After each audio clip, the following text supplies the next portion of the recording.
आणि आता बातम्या पाहणार आहोत वेगवान स्वरूपात। कर्नाटक विधानसभेमध्ये मराठीतून प्रश्न मांडण्यास अटकाव करण्यात आला। भाजपचे आमदार विठ्ठल हलगेकर मराठीतून प्रश्न मांडत असताना काँग्रेसचे आमदार लक्ष्मण सवदी यांनी विरोध केला आणि त्यामुळे बेळगावमध्ये होत असलेल्या हिवाळी अधिवेशनात मराठीची गळचेपी झाल्याचं पाहायला मिळालं। लोकसभा निवडणुकीच्या पार्श्वभूमीवर राष्ट्रवादीतील शरद पवार गटाकडून मोर्चे बांधणी सुरू आहे। शिर्डीमध्ये येत्या 3 आणि 4 जानेवारीला ही बैठक होते आणि या बैठकीला शरद पवार आणि सुप्रिया सुळेंसह महत्त्वाचे नेते उपस्थित राहणार आहेत आणि या बैठकीमध्ये आगामी निवडणुकीतील रणनीती आणि जागा वाटपावर चर्चा केली जाणार आहे। उद्धव बाळासाहेब ठाकरे गटाचे नाशिक शहर प्रमुख सुधाकर बडगुजर यांचा दाऊदचा हस्तक सलीम कुत्ता याच्यासोबतचा नास्तानाचा व्हिडिओ समोर आलेला आहे। सलीम कुत्ता हा मुंबई बॉम्ब ब्लास्टमधील आरोपी असल्याचा दावा करण्यात आलाय। आमदार नितेश राणे आणि मंत्री दादा भुसे यांनी सभागृहामध्ये बडगुजर यांच्यावर गंभीर आरोप केलाय। नितेश राणेंनी सुधाकर बडगुजर यांच्या संदर्भात मुद्दा उपस्थित केल्यानंतर राज्याचे गृहमंत्री देवेंद्र फडणवीसांनी गंभीर दखल घेतली आहे। हे प्रकरण गंभीर असून फडणवीसांनी या संदर्भात एसआयटी चौकशीचे निर्देश दिलेले आहेत। तसंच संपूर्ण प्रकरणाचा तपास गांभीर्याने करून चौकशी अंती योग्य कारवाई करू असं देखील त्यांनी स्पष्ट केलं। सुधाकर बडगुजर यांचा निकटवर्तीय पवन मटाले याला नाशिक पोलिसांनी ताब्यात घेतलंय। बडगुजर यांनी सलीम कुत्ता याच्याबरोबर पार्टी केल्याचा आरोप नितेश राणे यांनी केला होता आणि याची एसआयटी चौकशी होईल अशी घोषणा फडणवीसांनी केल्यानंतर लागलीच ही कारवाई करण्यात आली आहे। जसं चहा विक्रेत्यांना अच्छे दिन आले तसे चहा पिणाऱ्यांना देखील अच्छे दिन यावेत अशी अपेक्षा व्यक्त करत राष्ट्रवादी काँग्रेसचे खासदार डॉक्टर अमोल कोल्हे यांनी पंतप्रधान मोदी यांना कोपरखळी मारलेली आहे। आंतरराष्ट्रीय चहा दिनानिमित्त कोल्हे यांनी आपल्या जन्मगावी नारायण गावात बालपणीच्या मित्रांसोबत चहाचा आस्वाद घेतला। भारतातील प्रतिबंधित क्षेत्रातील गोपनीय आणि संवेदनशील माहिती पाकिस्तानच्या हस्तकाला देणाऱ्या तरुणाला एटीएसनं अटक केली आहे। हा तरुण जळगाव जिल्ह्यातील पाचोरा येथील रहिवासी असून त्याचं नाव गौरव पाटील असल्याची माहिती समोर आली आहे। मात्र माझा मुलगा निर्दोष असून तो देशाशी कधीच गद्दारी करणार नाही असा विश्वास त्याच्या कुटुंबियांनी व्यक्त केला आहे। छत्रपती संभाजीनगर महापालिकेच्या अतिक्रमण हटाव पथकानं शहरातील अतिक्रमण काढण्यास सुरुवात केली आहे। दरम्यान वाहतुकीस अडथळा निर्माण होईल अशी अतिक्रमण काढण्याची मोहीम कायमस्वरूपी सुरू ठेवणार असल्याची माहिती मनपा आयुक्तांनी दिलेली आहे। कोल्हापुरातल्या बिद्री सहकारी साखर कारखान्यानं देशातील सर्वाधिक ऊस दर जाहीर केलाय। ऊसाला प्रतिटन 3407 रुपये इतका दर दिल्यानं शेतकऱ्यांमध्ये आनंदाचं वातावरण आहे।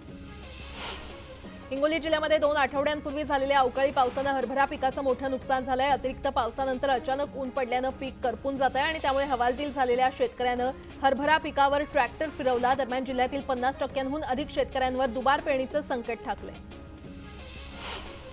अकोल्यातील दुधलम गावात पिण्याच्या पाण्याच्या टाकीत 2 मृत साप आढळलेले आहेत। गेल्या 8 ते 9 दिवसांपासून या पाण्याला वास येत होता आणि ग्रामपंचायत सदस्यांनी टाकी उघडून पाहताच हा प्रकार समोर आलाय। मृत साप आढळल्यानं ग्रामस्थांमध्ये भीतीचं वातावरण आहे। बोईसर रेल्वे स्थानकाच्या मुख्य रस्त्यावर असलेल्या बाजारपेठेतील अनधिकृत फेरीवाल्यांवर बोईसर ग्रामपंचायतीच्या वतीनं तोडक कारवाई करण्यात आली। अनधिकृत फेरीवाल्यांमुळे बोईसर शहरातील मुख्य रस्त्यावर वाहतूक कोंडी होत असल्यानं पोलीस प्रशासनानं दिलेल्या आदेशानंतर ही कारवाई करण्यात आली आहे। खासदार नवनीत राणा आणि आमदार रवी राणा यांच्या वतीनं अमरावतीच्या छत्री तलाव परिसरात हनुमानगडी इथे 10 एकर जागेमध्ये देशातील भव्य अशी 111 फुटाची हनुमानची मूर्ती स्थापन करण्यात येणार आहे। यासाठी अयोध्या येथील राम मंदिरमधील जल आणि माती आणली असून त्याची कलश यात्रा काढण्यात आली। यावेळी स्वतः खासदार नवनीत राणा डोक्यावर कलश घेऊन सहभागी झाल्या। पुण्यामध्ये ग्रंथदिंडीचं आयोजन करण्यात आलं होतं। या दिंडीमध्ये 30 कॉलेजेसमधील 2500 विद्यार्थी सहभागी झाले होते। पुणे पुस्तक महोत्सवाअंतर्गत या दिंडीचं आयोजन करण्यात आलं होतं। वर्धा येथील लोक महाविद्यालयाच्या मैदानावर उद्या ओबीसींची एल्गार सभा आयोजित करण्यात आलेली आहे। या सभेसाठी मंत्री छगन भुजबळ यांच्यासह अन्य ओबीसी नेते उपस्थित राहणार आहेत। जळगाव जिल्ह्यातील चाळीसगाव तालुक्यामध्ये केंद्रीय पथकाकडून दुष्काळग्रस्त भागाची पाहणी करण्यात आली। मात्र एकाच तालुक्यात पाहणी करून गेलेल्या केंद्रीय पथकाविरोधात जामनेर, भुसावळ आणि बोदवड तालुक्यातील शेतकऱ्यांनी तीव्र संताप व्यक्त केला। केवळ कागदोपत्री तपास केल्याचा आरोप करत शेतकऱ्यांनी निषेध व्यक्त केला। मालेगाव महानगरपालिकेचे नवनियुक्त आयुक्त रवींद्र जाधव यांच्या विरोधात मालेगाव विधायक संघर्ष समितीच्या वतीनं धरणे आंदोलन करण्यात आलं। जाधव यांच्यावर आरोप करत लाचखोर अधिकारी मालेगावात नको असं म्हणत मालेगावकरांनी निषेध व्यक्त केला। आदर्श बँक घोटाळ्यानंतर आता छत्रपती संभाजीनगरमध्ये मलकापूर बँकेसमोर ठेवीदारांनी मोठं आंदोलन सुरू केलंय। मलकापूर बँकेचा परवाना आरबीआयनं रद्द केल्यानंतर ठेवीदारांना धक्का बसला असून आमच्या ठेवी आम्हाला तात्काळ परत करा अन्यथा आत्महत्या करू असा इशारा देण्यात आलाय। मुंबईच्या गोरेगाव पूर्वेकडील महानंद डेअरी वाचवण्यासाठी 5व्या दिवशी देखील बेमुदत उपोषण सुरूच आहे। उपोषणकर्त्या प्रिया मिटके यांनी जलत्याग केला असून त्यांची प्रकृती खालावल्याची माहिती मिळते। उपोषणकर्त्यांचे काही बरे वाईट झाल्यास या सरकार जबाबदार राहील असा इशारा देण्यात आला आहे। ऑल इंडिया ग्रामीण डाक सेवा संघटनेच्या वतीनं गेल्या 4 दिवसांपासून संप करण्यात येतोय। या संपात 2,80,000 ग्रामीण डाक सेवक सहभागी झाले आहेत। ब्रिटिश काळापासून लागू असलेला 3A नियम रद्द करावा आणि कार्यालयीन कर्मचाऱ्यांप्रमाणे वेतन मिळावं या मागणीसाठी हे आंदोलन करण्यात येत आहे। भाईंदरमध्ये वृद्ध महिलेची सोनसाखळी चोरल्याचा प्रकार समोर आलाय। या प्रकरणी नवघर पोलिसांनी 2 तासातच आरोपीचा शोध घेत त्याला अटक केली आहे। अकोल्यातील दिग्रस बुद्रुक येथील 55 वर्षीय महिलेवर चाकूने हल्ला करून हत्या केल्याची घटना घडली आहे। या प्रकरणी पोलिसांनी आरोपीला वडेगावातून अटक केली आहे। अमरनाथ पूर्वेकडील नवरेनगर परिसरात इमारतीचा स्लॅब कोसळून दोघे जखमी झाले। 4थ्या मजल्याचा स्लॅब 3ऱ्या मजल्यावर तर 3ऱ्याचा स्लॅब 2ऱ्यावर कोसळल्यानं ही दुर्घटना घडलेली आहे। खबरदारीचा उपाय म्हणून इमारत रिकामी करण्यात आली आहे।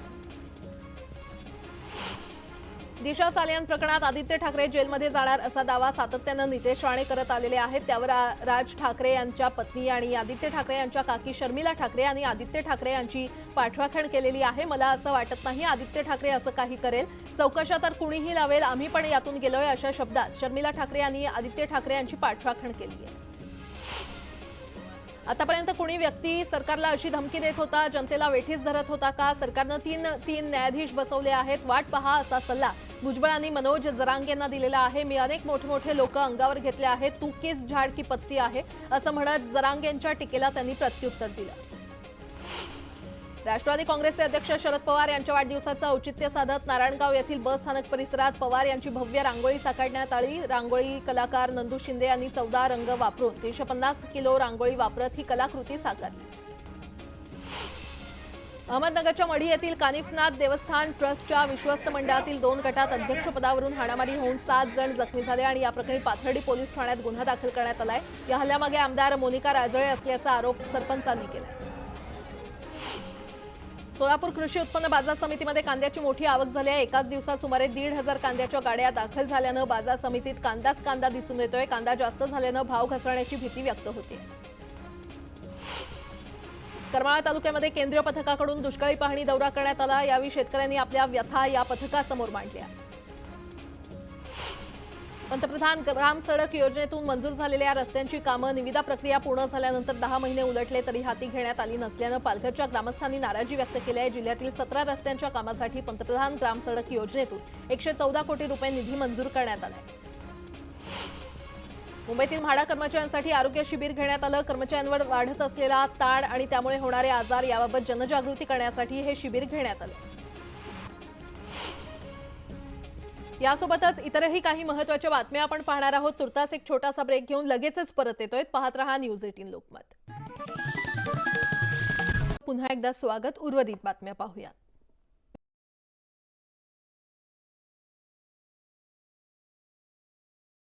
इथेनॉल उत्पादनावर बंदी तसंच दुधाचे दर या प्रश्नांवर